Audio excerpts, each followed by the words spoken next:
Bismillahirrahmanirrahim. Assalamualaikum warahmatullahi wabarakatuh.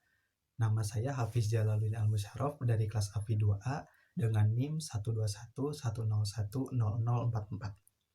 Dalam kesempatan ini, saya akan mereview artikel mengenai dampak teknologi IPA dan kelangsungan hidup di masa mendatang dengan judul artikel Dampak Sains Modern Terhadap Lingkungan dalam Perspektif Teologi Islam yang ditulis oleh Akbar Tanjung dan M. Mansur. Artikel tersebut ditulis dengan tujuan untuk menyajikan dampak sains modern terhadap lingkungan dalam perspektif teologi Islam, yang mana sains ini selain memberikan kesuguhan kemudahan terhadap segala lini kehidupan, tapi juga memiliki dampak yang buruk pada beberapa lini kehidupan lainnya, mulai dari lini moralitas sebagai sesama manusia hingga pada lingkungan hidup atau alam. Dan tujuan menggunakan perspektif teologi Islam ialah karena Islam merupakan petunjuk sejati yang telah membuat rambu-rambu bagaimana manusia hidup dan berinteraksi, baik itu kepada sesama manusia maupun kepada makhluk hidup lainnya. Metode yang digunakan oleh penulis menggunakan pendekatan abstraksi. Kemudian dalam artikel ini menjelaskan pula bahwa perkembangan sains dan teknologi telah banyak membawa perubahan pada kehidupan manusia. Cara berpikir, bersikap, gaya hidup maupun tingkah laku dari banyak bidang penemuan dan pengembangannya menjadikan manusia lebih mampu memahami, menguasai, dan mengelola alam untuk kepentingan dan kesejahteraan hidupnya. Kemajuan yang dicapai oleh sains barat modern telah melahirkan berbagai revolusi dalam bidang teknologi. Revolusi-revolusi tersebut telah menghasilkan berbagai macam hal yang menguntungkan bagi manusia, seperti penghematan waktu dan tenaga, memperdekat jarak, kemudahan transportasi, maupun cara-cara mendapatkan kenyamanan lainnya. Tidak dapat dipungkiri bahwa kemajuan sains dan teknologi semakin canggih dan bermutu. Hampir dalam semua bidang kehidupan, manusia dapat menikmati produk teknologi modern, mulai dari peralatan rumah tangga yang sederhana hingga peralatan industri yang besar. Dengan semua kemajuan itu, hidup manusia menjadi tampak lebih mudah, cepat, dan menyenangkan.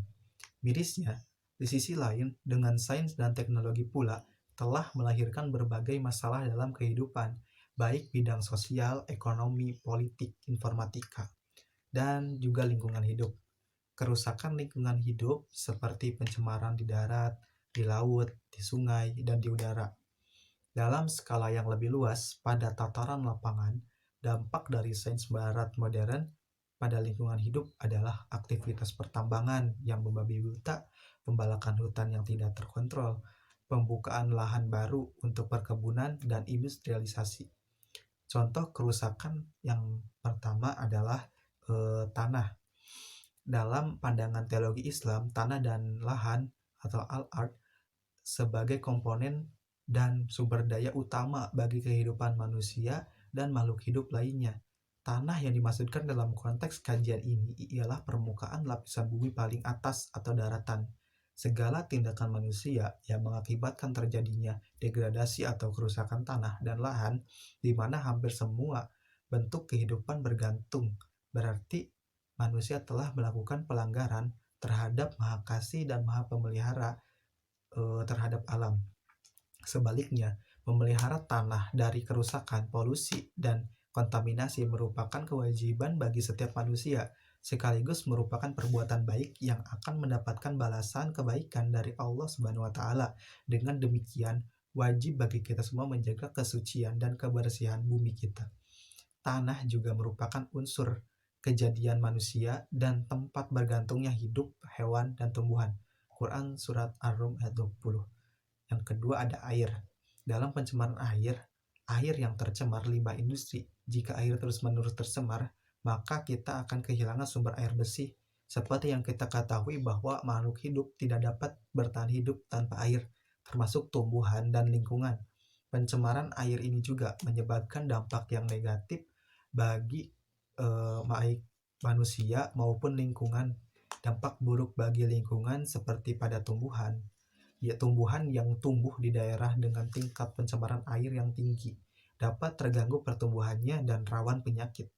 Melihat kondisi lingkungan yang demikian, menimbulkan banyak asumsi, mulai dari mempertanyakan peran pemerintah terhadap pelestarian lingkungan, hingga kemajuan sains dan teknologi pun menjadi perbincangan.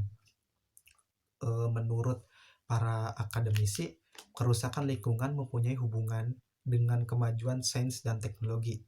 Menurut Profesor Nasar, akar dari krisis lingkungan yang disebabkan sains dan teknologi adalah kesalahan dalam mengkonsumsikan manusia. Hal ini juga dikemukakan oleh Indriani Ma'rifah bahwa akar masalah ini terletak pada penafsiran sekuler yang merata mengenai status manusia di bumi.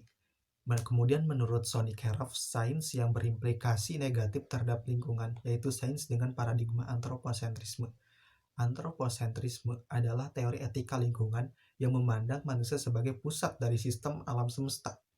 Hanya manusia yang mempunyai nilai dan mendapatkan perhatian, sementara alam hanya akan mendapat nilai dan perhatian sejauh menunjang kepentingan manusia.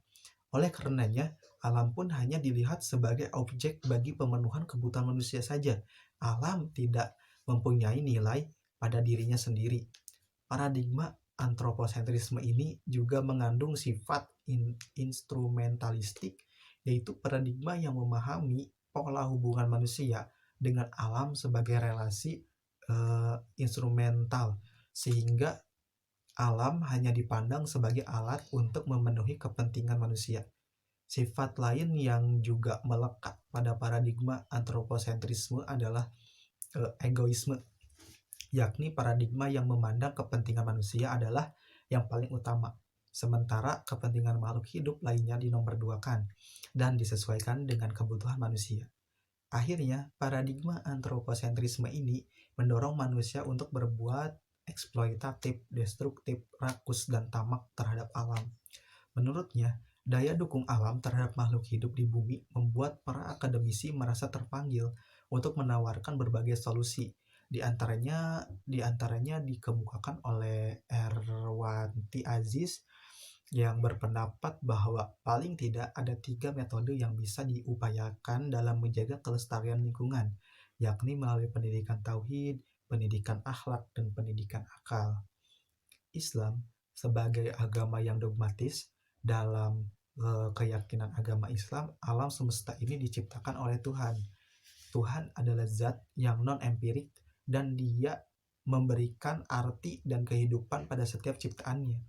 Dia serba meliputi atau al-muhit dan tak terhingga, sehingga dapat dipahami bahwa lingkungan yang ada ini merupakan sebuah realitas empirik yang tidak berdiri sendiri, melainkan berhubungan dengan realitas yang non-empirik dan transenden.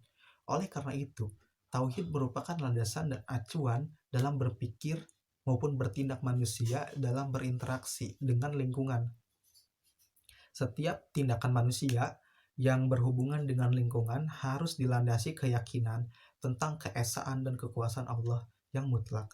Karenanya, tidak sempurna iman seseorang jika tidak peduli dengan kelestarian lingkungan.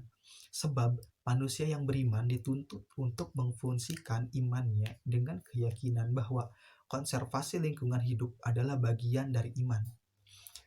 Kemudian, secara luas, tauhid mengandung makna kesatuan atau unitas antara Tuhan, manusia, dan lingkungan.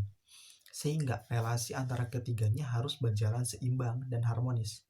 Penghilangan salah satu kutub yang akan membawakan ketidakharmonisan.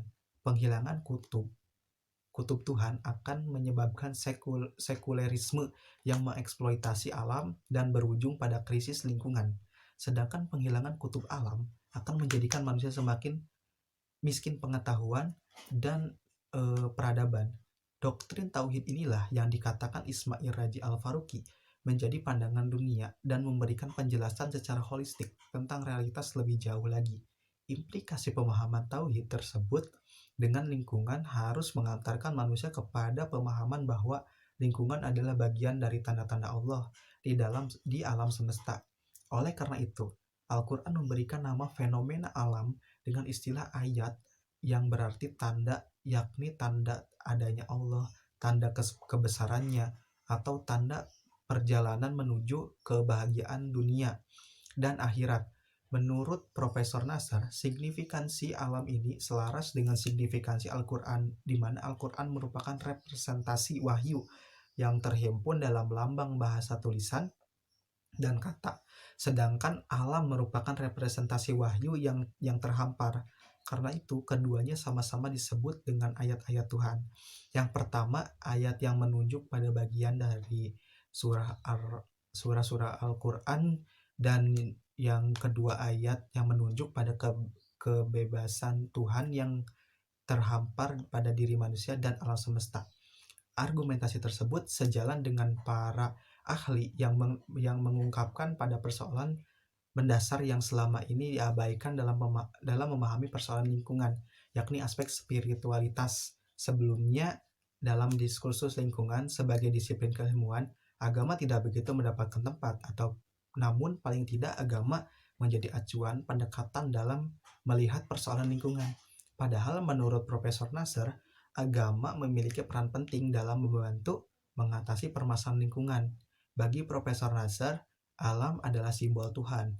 Pemahaman terhadap simbol ini akan mengantarkan pada eksistensi dan keramahan Tuhan, serta merusak alam sama dengan merusak Tuhan. Sehingga memahami persoalan lingkungan dengan pendekatan agama menjadi penting karena perilaku manusia dan pola pikirnya sejalan beriringan dengan pola pikir yang dipengaruhi oleh tafsir atas teks agama yang menjadi prinsip dasar pemahaman terhadap lingkungan.